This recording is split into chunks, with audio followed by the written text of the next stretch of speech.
Hey everybody, thanks for joining me today. So today I'm mocking up and maybe getting some of my reel motors put on.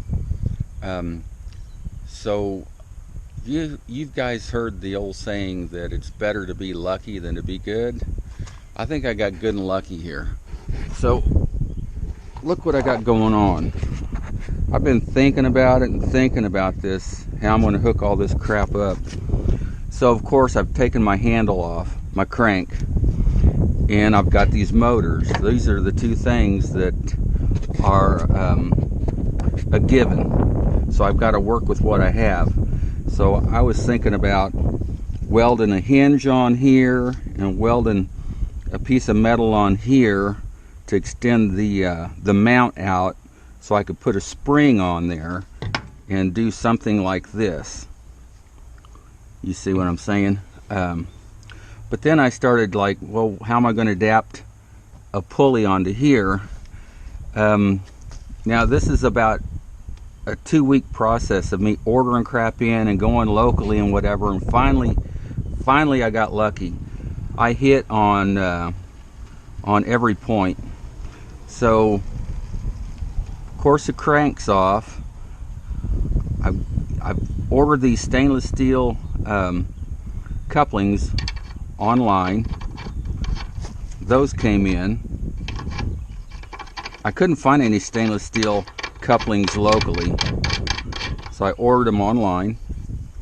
I went to my local Farm and Home, and they have these they're G&G. Now these are called Welder hubs. So you buy a hub, or these are called Welder pulley or Welder hub, I can't remember, but there's your G&G manufacturing. So what they have there is you can get these hubs in all sorts of different sizes, and then you find your pulley and then you weld them together and you're done. So watch this. Let me show you. Look at that. It's probably got a 2/1000 clearance. It's perfect. No machining on that coupling. So through my calculations, I've determined the size of the pulley I need to spin this around 100 RPMs. So now I got this business like so. Now I can turn this around if I want and bring my pulley out farther if I'd like, but watch this. So now I need something. I was thinking that I'd like to be able to disengage this if need be, and I was just like thinking about possibly just going to the right place here and screwing this down tight to the wood, and then I'm like, well, that's really back road redneck stuff, which would work. So like I said, I was going to buy a hinge to put on here, like a door hinge, and then a piece of metal right here. And so I was walking around my local Westlake Hardware, and look at this baby. So here's what I'm going to do. This is perfect. I can take right here, drill 4 holes, mount this motor on this I call these strap hinges, but they're just barn door hinges, and I'm going to put that here like that, and see this motion, exactly what I wanted. Now I don't have to weld anything, like so. I'll position this, screw it down tight where I need it. This is going to be up in the air like that. I'm thinking I'm going to cut it off and just put a spring right here down to an eye hook right here, so it's just pulling all the time. Then I was thinking, well, if I leave this hinge long, I can just drill into the side here, put a spring right here, and then if I want to, I can just grab this. This would become a lever now, this extra part of the hinge. Just pull it up and disengage this belt if I need to. You know, I don't know how much drag that's going to, you know, put on this reel when I pull the hose out. So this gives me some options. I can pull this up, slip the belt off, pull my hose out, and then put this back on when I want to reel it. But I really think that it's going to, I'm not going to need to do that. So I think everybody can see what's going on here. And you know, I gave up a long time ago of making everything stainless steel. You know, I know this is just zinc plated, you know, cheap metal, but you know, I can put oil on here, and if it lasts a year or two and then I got to put a new hinge on, so be it. But anyway, that's my next move. Oh, and then of course a plug right here,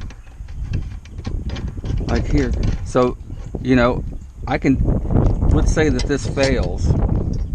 So it fails, I can take these two set screws off of this hub, pull this business off, take that coupling off, and put my hand crank back on probably in 5 minutes.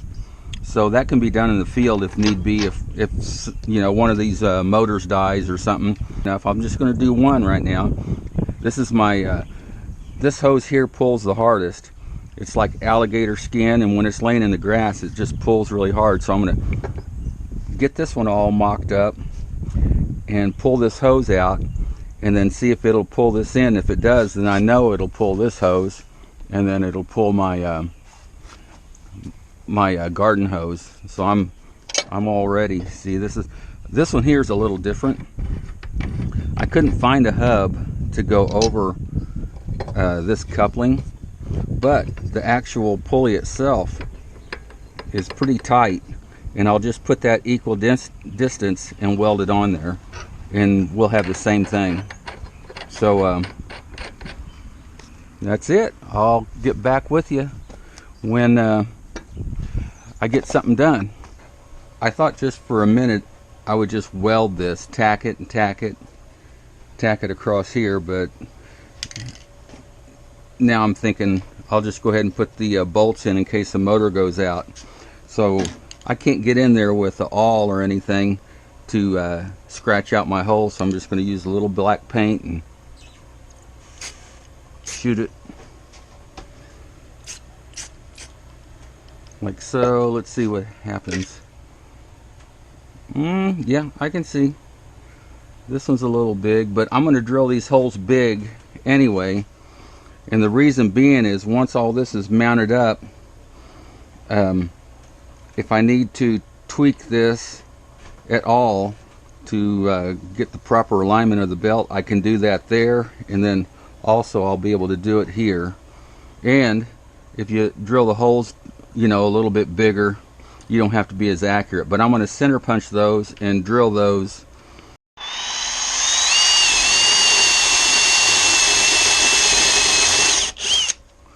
Let's see where 5/16 is. Alright, I gotta go there.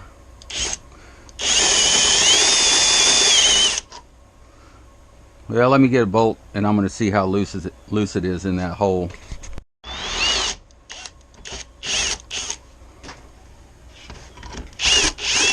Alright, let's see what that does. You see, I got some movement there. Got my holes drilled, put my last bolt in. And should be ready to go.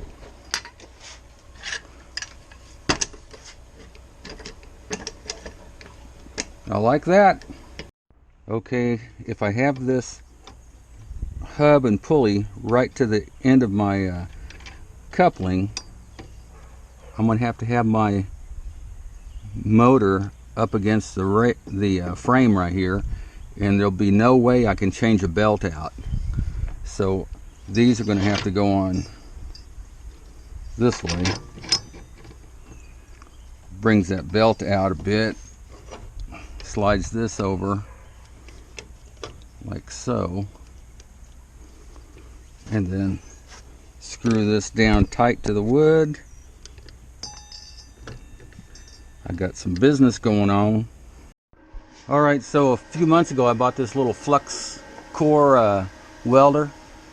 It's a little 110 unit from Welder Flux 135. I'm an old stick welder, and I'm trying to get used to this. I probably only have 10 minutes of welding on here, but one thing I learned after I screwed up a bunch of welds was it does not, even though it's flux core, it does not like dirty steel. So you got to get the everything, you know, nice and clean. You know, a stick welder, I could have just stuck that on there, but anyway, it's got to be all nice and clean. So I'm going to put maybe 3 half-inch tacks around here, equal distance, and see what that looks like. So if the weld looks good, I'll show you. If not, you won't see it.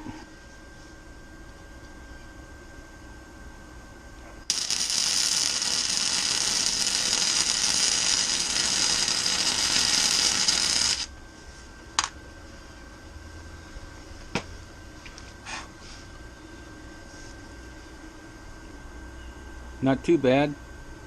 Come over here and tack it. Come over here and tack it. We got her stuck pretty good. That's my nastiest one there, but it looks pretty good. That's where I noticed I needed to turn my power down, and this was my last one, so I got it set pretty close right here. So anyway, I'll let this baby cool down and we'll see what it looks like tightened up. Alright, so I've got it about where I need it for my belt to work and everything. So here's how I'm going to line it up. Put something straight right here. Get it down like so. Kind of tweak it.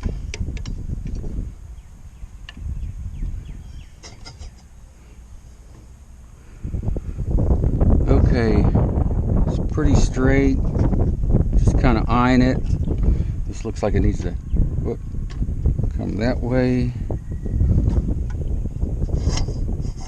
Okay, it looks pretty close. I mean, with a belt, I mean, I can be off a little bit, and that's why I like belts. They're really forgiving. So I think what I'll do is I'll just put 2 screws in here, and then put the belt on, hook it up to the battery, and see if it spins the right RPM and if it has enough power to pull this hose in.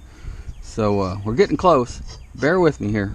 Alright, I'm going to pre-drill this treated lumber because I don't know what I was screwing down a few days ago. Oh, right here.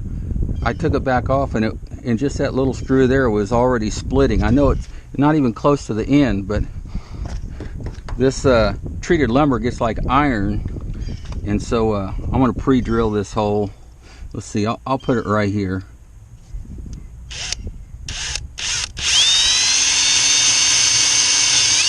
Yeah, you can tell that's very hard. I'm going to put 1 screw in and see if that don't do it. Oh, there's my cold coffee. Okay.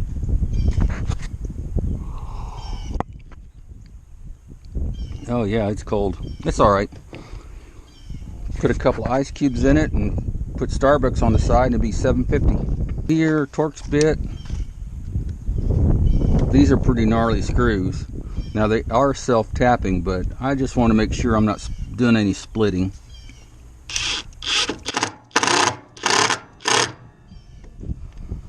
Okay. You notice I took my gas tank off. I'm going to put a fuel pump on here and pull out of my 12 or 13 gallon tank, but that's another video. Be on the lookout for that. Alright, so now that this is tight, I'm getting some interference right here, the heads of those bolts. Now they may or may not come into play. So get that on there. Whoop, it's spinning on me. Dang, I'm gonna have to straighten this up. let me straighten this up. What I was looking at was that this is equal distance right here. So right there, I'm going to go ahead and put a second screw in.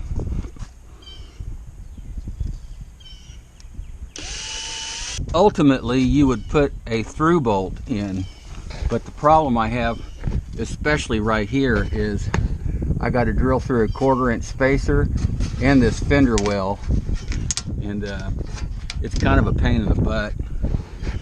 And if these pull out or get loose, I can tighten them up. I can re-drill holes if I want. So this is the way I'm going to do it. Okay. Oh yeah. The heads of those bolts, at least for now, are not coming into play. This pulley looks pretty much lined up. I can also move this pulley in and out if I want to get it exact. So I think what I'll do is I'll put a screw in this way and put a tension spring right here, and then leave this handle, so if I need to disengage the belt, I can pull this back, flip the belt off, and then this can freewheel. I'm hoping I don't have to do that. I'm hoping I can just leave it all on here. Alright, so I'm going to temporarily hook these wires up to the battery, which is right here, and we're going to see if it has enough power to spin this baby. Alright, for now, these wires just barely reach, and if I was worth anything, I would make up some alligator clips and hook it up. But I just got to know if it's going to have enough power to you know, wind this hose back up. And so I put a bungee strap here down under the battery and up to here to put tension here, and so I can just put this on. So I'm gonna put a glove on because I'm gonna hold here and see if I can't stop it. This isn't, that bungee strap isn't extremely tight, so you know, that might, when I put a heavy spring on there, may make a big difference. I don't know if it's going to slip or what, but I'm going to stick a glove on, hold this on with my hand, see if I can't stop this reel. Got my hose out a bit. Well, it's spinning. It's slipping. I'm going to put my arm on it here and hold it tight. There you go. Let's try it one more time. Oh yeah, it pulls off. That motor's turning right now. It's pulling off easy. You know, if I had to, I could just go right through here with a long screw and, you know, screw that baby down. But so that tells me I may need 2 springs here. I think what I'll do is I'll put a screw in here and over there, and 2 really taut springs pulling right here, and that should do it. But I'll put a little more weight on there and we'll spin it back again, see what happens. Kind of got to do all this at once.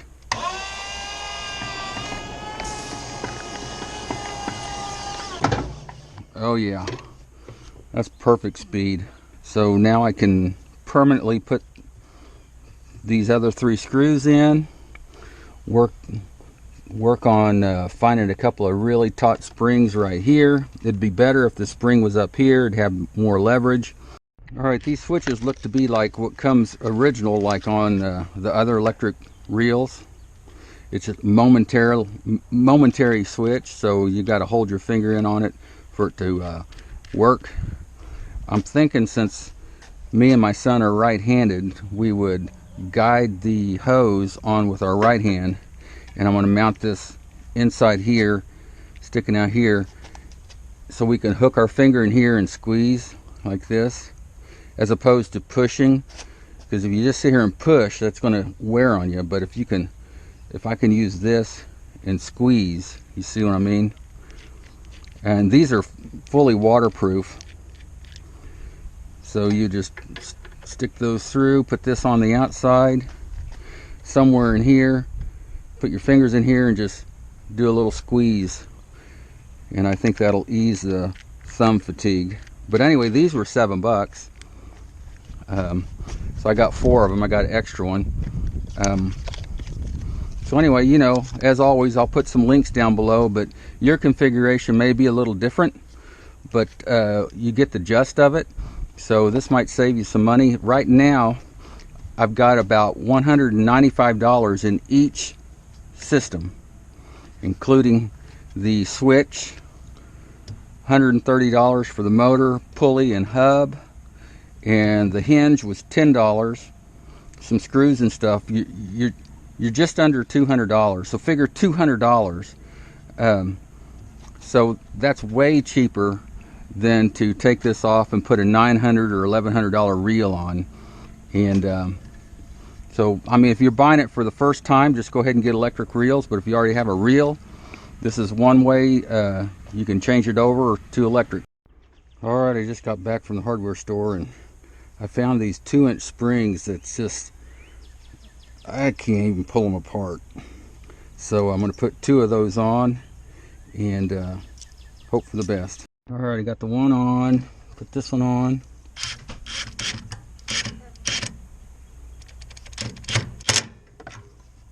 Right there. All right, both springs are on. It's tight. Moment of truth here.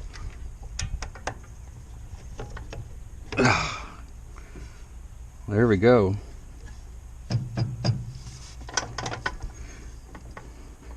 Well, the belt isn't perfectly straight, so you see it's not perfectly straight. There's a little arch right here. You probably can't tell it on the video, but when this belt gets noodly and broke in, it will eventually run straight. So I'm hoping that's tight enough it'll pull. If not, I may have to get some tighter springs, and I may have to, you know, do something else. So I don't know. We're gonna see. I can't get any tighter springs now. I can move those down or out to pull down a little bit harder, but yeah, I'm gonna see if it slips right now. All right, let's see what happens.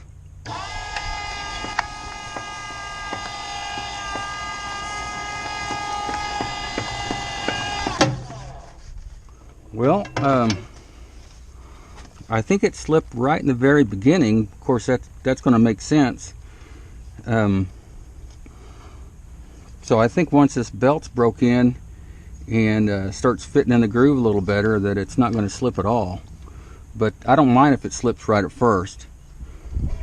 And being as it's hooked up, I can pull it off real nice. I don't have to disengage the belt. So another reason, if I don't have to disengage the belt, then I can make something instead of a spring, but something more mechanical here. Maybe a bolt that comes up through the center here, and I can crank it down. That might be what I'll do, but I'm going to try it this way. All right, everybody. So test after test, and you know, bring the hose out, whatever, and pull it back in. I'm always having to, you know, bring it down just like an 1/8 inch more, and the springs are not doing it. So what I'm going to do is, by eye bolt, bolt it in here, drill a hole right here and bring it up, and then that way I can put a nut on there and force this down where it's not going to slip. So yeah, I'll just put a washer and a nut and then a backing nut, and then as this breaks in, just, you know, tighten it up, and I think that'll be more positive, especially now that I know that when engaged, this pulls out just fine. So it's not really restricting or holding back anything here by having this pretty much permanently engaged. So that'll be the next thing. Stick with me, guys. We'll get her. Alright, I'm going to interrupt your regular TV programming right now. I'm going to be heading to the hardware store to get that eye bolt, but I noticed that when I mounted this new unloader the other day, I used an existing bracket I already had here. That's where I had the Flow Pro, and since I'm using the gas pump, I don't need the Flow Pro anymore. But it was a great place to put my new flow sensitive unloader. It's 1/2 inch. It's I believe it's a General Pump, but it's 1/2 inch. It was pretty pricey, but my other unloader was pressure sensitive and it was 1/2 inch and it worked fine. So I stuck with a 1/2 inch, even though I probably could have saved $100 and got the 3/8. So anyway, so it's a little loose, you know. This is the bracket part, but it's this unloader weighs about 3 pounds, at least 3 pounds. It's heavy, and so I was wanting to get another. I was wanting to secure it with the remaining bolt. So I just cut a piece of metal, drilled a hole, beveled the edges, and I'm going to bolt this up tight and then weld that. Alright, having this little welder, I think it weighs 14 or 17 pounds. I mean, it's just an overgrown toaster. I just ran it over here. I've got it going through a undersized extension cord. I ought to have a probably at least a 12 gauge. I'm pretty sure this is 14 gauge, but so I'm just going to put a tack across here, maybe 1/2, 3/4 of an inch, and right here I don't want to get too hot because I got a nylon locking nut right there and it'll melt that out, and that'll be plenty to hold.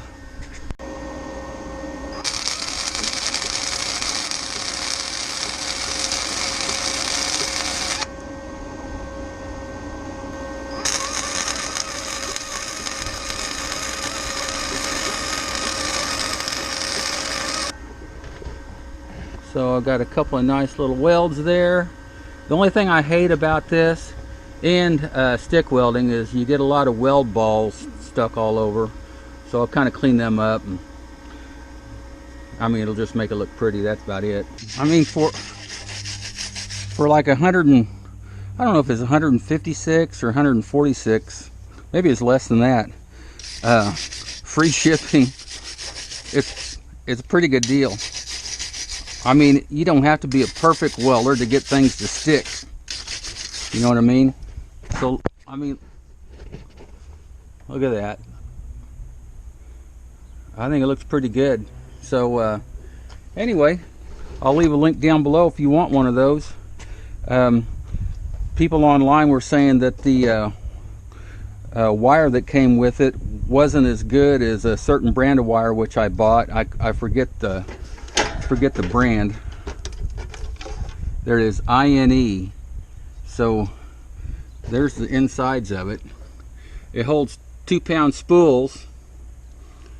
I'm still on my first spool. I mean, there's not much to it, especially on this end. And if it works a couple of years and, you know, craps out, I'll get another one. Or I'll probably still get another Yes Welder. I'm wanting to learn how to TIG weld, so I may get the combo, which is only like $450, and it does everything, and it does aluminum, so it's AC and DC TIG.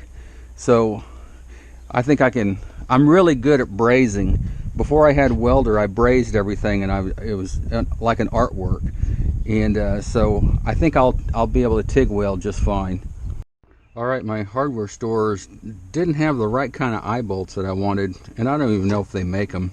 You know, I wanted an eye bolt like this, but with a small hole, and I couldn't find anything. So I bought a fender washer, and I'm going to weld that right there, and then that'll go here with a hole right there, and I can force that down, get this belt tight.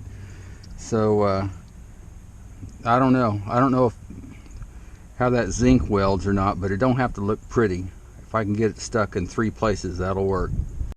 Alright, so there it is. Not, you know, it's hard to get the heat right because you got something thick against something thin. So I think that'll hold. Put my wood screw through there. Right here. Like so. And drill a hole right there, and I think I'm going to have it.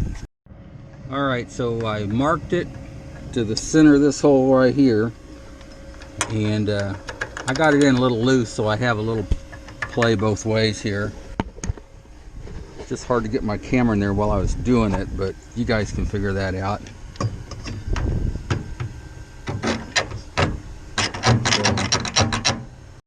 Alright, so I have some play here. Bring it up, put my belt on, and then I can tighten that down right where I need to be. So I'm going to use a nylon locking nut right there, and I'm not going to put a washer on it. So my theory is that since this is at an angle, that it'll help keep this nut tight by having that flat touch right here. So I don't know. You could put a washer on it if you wanted. Belt's getting tighter.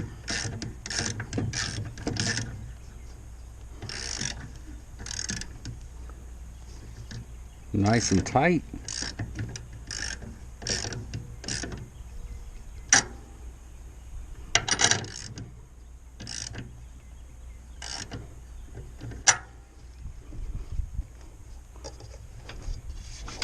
Real tight. All right, let's see if we have any more room to go. So, yeah, we've got quite a bit more room to go if we need to. That's got it tight. You can tell when the belt's pulled straight that it's tight. So, I'm just going to do the same exact thing right here, and then do something similar here. The only issue is that when I weld this pulley on, it's going to be welded directly to the coupling. But other than that, it'll be the same. Okay. I mean, it took me all day to get this one done, but now I have a plan. So it won't take near as long on the rest of them. Alright, since these are made to go together, these are easy to weld and center up. You know, there's probably a thousandths difference here, so it'll just pop right in. Now, I had said they didn't have a hub big enough to go over this coupling for my hose, or garden hose, and this fits in here. Look, it's pretty tight, like that. So what I'm going to do, I was just going to shim it, like 3 wood shims and then weld in between.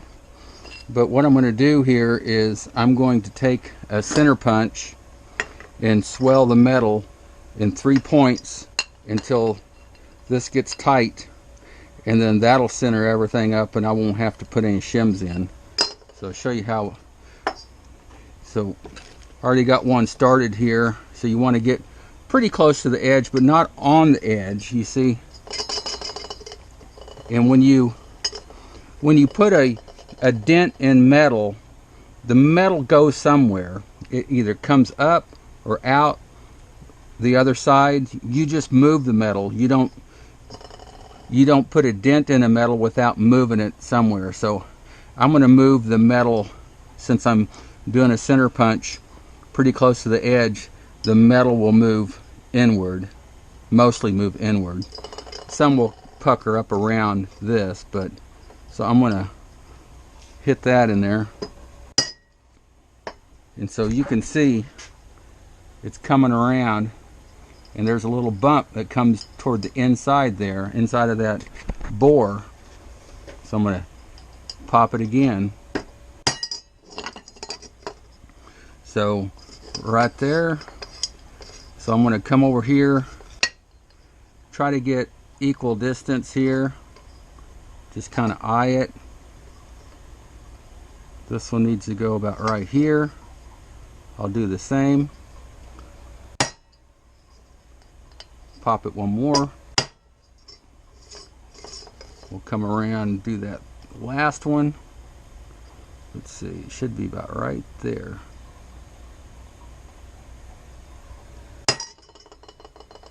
Like so. Okay, so it's hard to see, but I've made the metal come inward here, so this ought to be tighter. Yeah, it's tighter, but it's not tight enough. So let's keep moving the metal.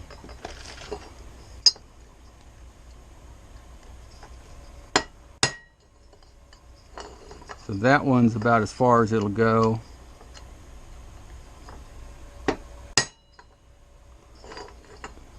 I may have put them a little bit too close to the edge. I'm running out of metal to move inward. Let's see, this one, I can tell this one needs a little bit more. So if you look, there's 3 bumps. Oh, see, right now we're tight. So that's how I wanted it.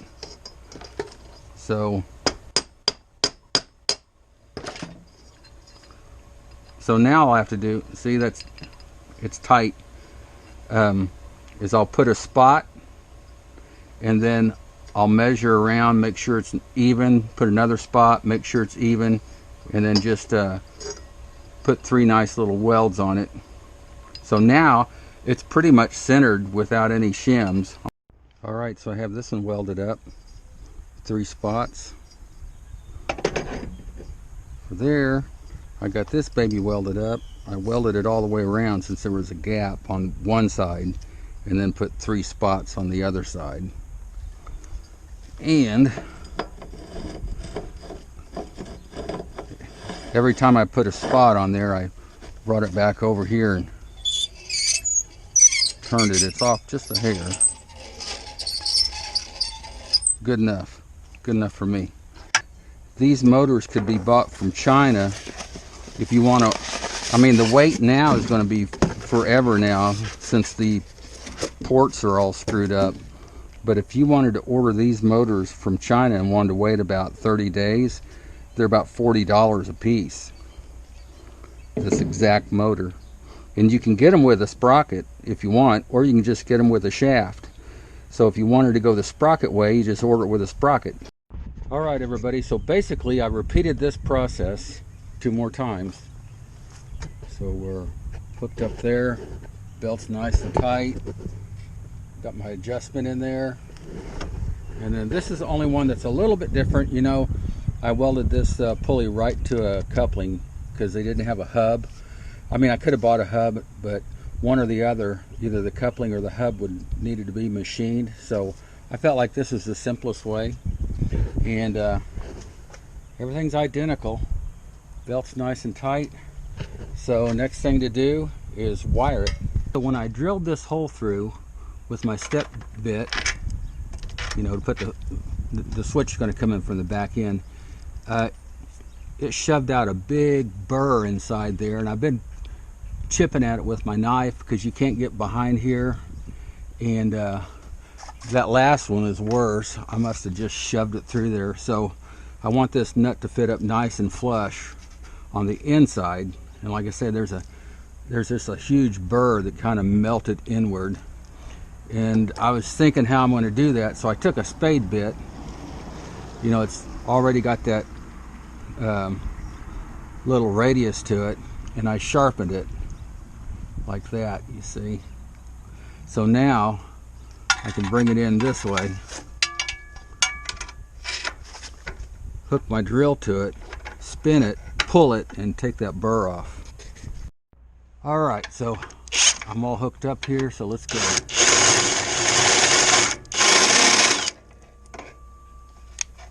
Looks like that's all it took. Oh yeah, nice. It's gone. That burr's gone. All right, so you see how that goes together. Like so. The button and the nut is built in. It's crimped together. It makes it waterproof. So it'll go in like that. Like this. I'm just mocking it up. Okay, so my theory was I grab right here with my finger and able to squeeze. If I didn't have any place to put my finger, I think I would have drilled a hole just to do that, because sitting here pushing against it with your body is much more fatiguing than just doing a little squeeze like that. Hey, making videos really sucks because you got to do things over and over again, and sometimes you even forget about taping stuff. So that's kind of what I did here. I went ahead and hooked up my switches, but it's pretty easy. I've got my switches out here so I can work on them. So basically you run a hot from your battery to one side, and then the other side goes to your motor. And then on your motor right here, this is from the switch, and then this is the negative from the battery. So I'm going to put an inline fuse in here, so you guys don't gripe about no fuse here. But anyway, I didn't have one, so I went ahead and put it together like that. So I basically daisy chained it together like Christmas lights. So I went hot, tied it together, hot. Now this is battery, and then battery to here, and then each one of the switches off of the switch, each one has a shorter wire that goes around to the motor, and then you just daisy chain your grounds together, boom, boom, boom, and then hook it into the battery. Of course, all this is going to be up. Yeah, I'm not leaving it like that. Okay, so I chose not to run my wires inside here. I'm going to run them on the outside. Here's how I daisy chained the hot one. Came in here, and then I came off that hot, the same one. You see I got two wires coming off that terminal. Hot in, hot out, same terminal. And then that one goes over to this last switch.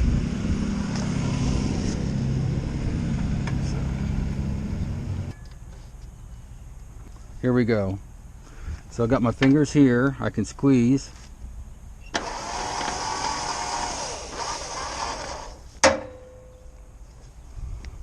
You know, get that thing whipping in my face. So the only thing I would change is I think I would put a bigger pulley on here to slow it down. I did a jillion calculations, and it might be spinning a little bit too fast, but I still think it's slower than the commercial ones.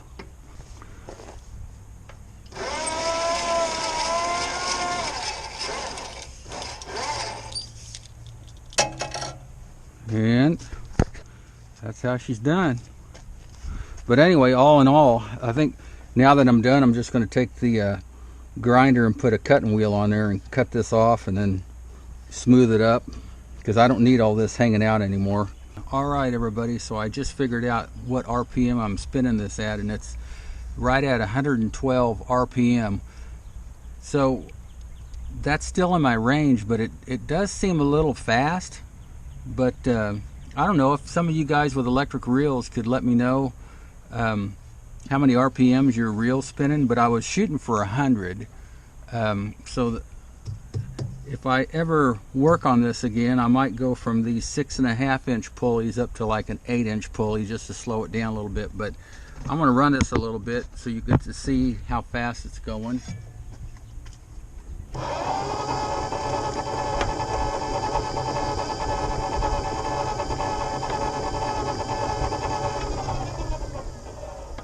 So it doesn't seem that bad. I guess I'll know once I'm in the field.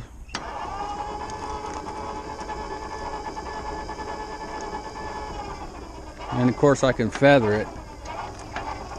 That's something I was trying to get away from though. But anyway, hey, got electric reels though. So hey, if you enjoy my videos, please like and subscribe, share, and give me that old thumbs up. And anyway, leave a comment down below, and I'll respond to all of them. So thanks for watching. Stay tuned to the next video. I don't know what it's going to be, but anyway, I'm over and out.